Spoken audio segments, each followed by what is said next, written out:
Fala galera, Nando aqui no canal Nandinho, né? Tô um pouco sumido, correria do dia a dia, mas graças a Deus estou aqui hoje para trazer um vídeo para vocês e um devocional bíblico com reflexão, então segue o vídeo. Hoje eu queria falar sobre luta contra as tentações. É um estudo que eu fiz, né? Tá até aqui escrito, escrevi na folha de papel. A maioria dos meus estudos eu estou escrevendo de forma no Google Docs, né? Eu até gostaria de compartilhar com vocês mais para frente alguns desses estudos, mas esse aqui eu escrevi há um tempo atrás e ele tá numa folha de papel, até molhou. Cuidado com papel e água, não funciona comigo. Então, vamos lá falar sobre isso. Luta contra as tentações. A gente vai refletir sobre o que é a tentação, sobre o que é a luta. E para isso eu queria começar com um texto lá em 1 Coríntios. Eu gostaria que você pegasse a sua Bíblia no momento, pegue a sua Bíblia aí e acompanha comigo. Né? É legal que você acompanhe, é legal que você olhe os textos juntos comigo. A versão que eu estou utilizando é a nova Almeida atualizada. Né? Então é NAA. E eu vou estar lendo aqui, eu gosto dessa versão porque ela não foge tanto, ela muda algumas palavras para deixar mais fácil de compreender. Diz assim, é uma carta de Paulo aos Coríntios, falando sobre o povo de Israel, sobre a caminhada no deserto, etc. E tal. Ora, irmãos, não quero que vocês ignorem que os nossos pais estiveram todos sobre a nuvem, e todos passaram pelo mar. E todos em Moisés foram batizados, tanto na nuvem como no mar. Pois todos eles comeram do mesmo alimento espiritual, beberam da mesma bebida espiritual, porque bebiam de uma pedra espiritual que os seguia. A pedra era Cristo.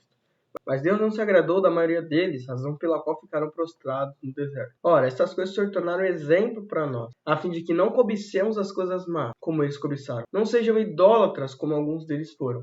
Conforme está escrito, o povo assentou-se para comer e beber e levantou-se para se divertir. E não pratiquemos imoralidade como alguns deles fizeram e caíram mortos num só dia, 23.000.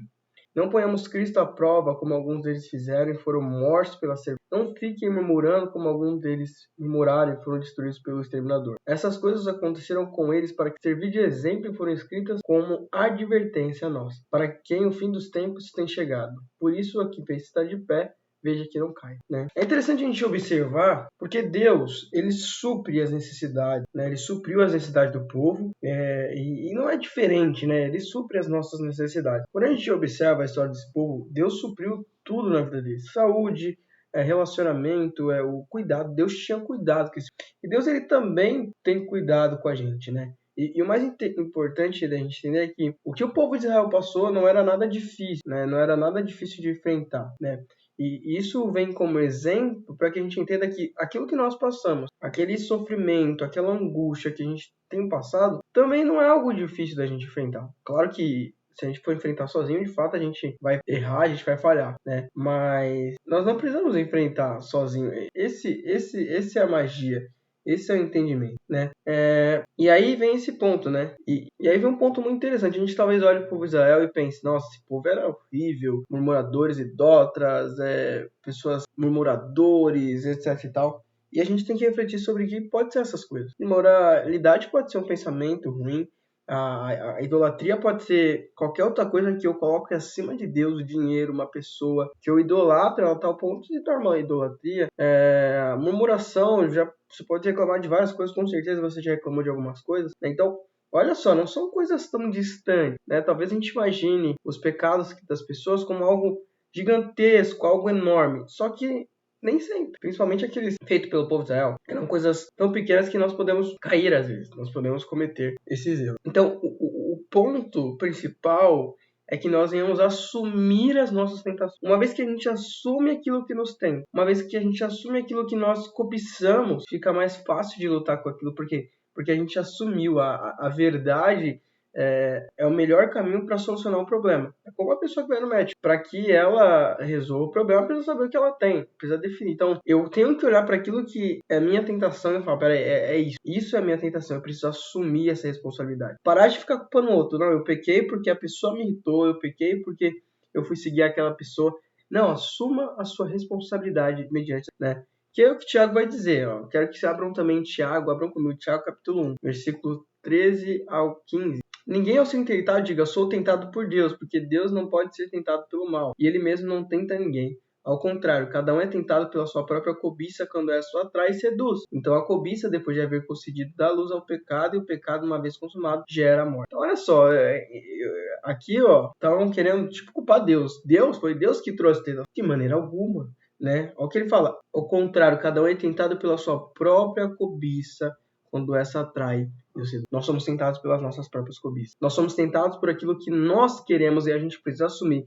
Eu quero isso, mas não com o objetivo de possuí-lo, mas de reconhecer que essa é a minha fraqueza. E quando eu descubro qual é a minha fraqueza, eu tenho mais habilidade, eu consigo especificar o que eu preciso combater. E aí que vem isso, nós precisamos assumir os nossos pecados, nós precisamos confessar as nossas tentações. Não precisa ser para alguém, para Deus, confesse as suas tentações. Deus, essa é a minha maior dificuldade, essa é a minha maior tentação, eu não consigo resistir a isso, né? E aí, trocar essa rota. Não é para que você descubra aquilo que você é tentado e você continue errando e fala, Deus vai me perdoar. Né? Paulo vai até falar isso mais um pouco lá em Romanos. Né? Romanos 7, 18 ao 25. Acompanha. Porque eu sei que em mim, isto é, na minha carne não habita bem nenhum, pois querer o bem está em mim, mas não realizá-lo. Porque não faço o bem que quero, mas o mal que não quero, esse faço. Mas se eu faço o que não quero, já não sou quem faz, e sim o pecado que habita em mim. Assim encontro esta lei, quando quero fazer o bem, o mal reside em mim, porque segundo o homem interior tenho prazer na lei de Deus, mas vejo nos meus membros outra lei que, guerreando contra a lei da mente, me faz prisioneiro da lei do pecado, que está nos meus membros. Miserável homem que sou! Quem me livrará do corpo desta morte? Graças a Deus por Jesus Cristo, nosso Senhor. De maneira que eu de mim mesmo, não com a mente, sou escravo da lei de Deus, mas segundo a carne eu sou escravo da lei do pecado. Então, reconhecer o mal que existe em nós, né? Infelizmente não vai fazer que esse mal ele saia de nós, não nessa terra. Né? Não vai sair completamente, mas a gente deixa que o espírito cresça, né? A gente reconhece. A nossa mente não tem que estar em conjunto com a carne. Pelo contrário, nossa mente ela precisa estar realmente nessa guerra, nessa batalha. Né? Nós não podemos aceitar o pecado, nós não podemos nos conformar com esse pecado, né?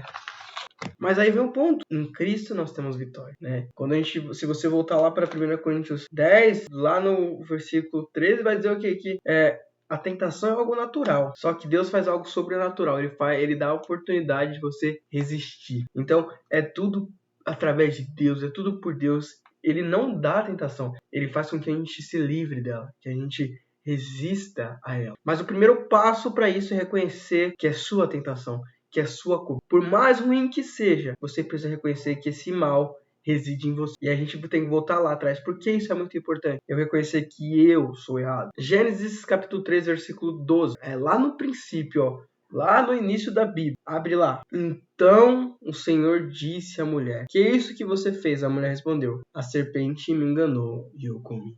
É interessante que nessa jogada, né? Primeiro Deus chega ao homem e pergunta: o que você fez? E o homem chega e fala para Deus: foi a mulher que o Senhor me deu. Ele culpou a Deus, porque foi Deus que deu a mulher para ele, e aí ele comeu do fruto. A mulher culpou a serpente, né? Ninguém assumiu a culpa, ninguém assumiu a responsabilidade pelo ato cometido. E nós temos que quebrar esse ciclo. Pare de culpar todo mundo e assuma a responsabilidade das suas tentações. Assuma a responsabilidade das suas cobiças. E aí sim você chegará mais perto de Deus, porque você vai entender que somente nele você terá vitória. É isso. Espero que tenham gostado, espero que vocês tenham entendido, né? Se você está aqui no YouTube, deixe o seu gostei, se inscreve no canal, compartilha esse vídeo para alguém, para ajudar a falar sobre a palavra, tá bom?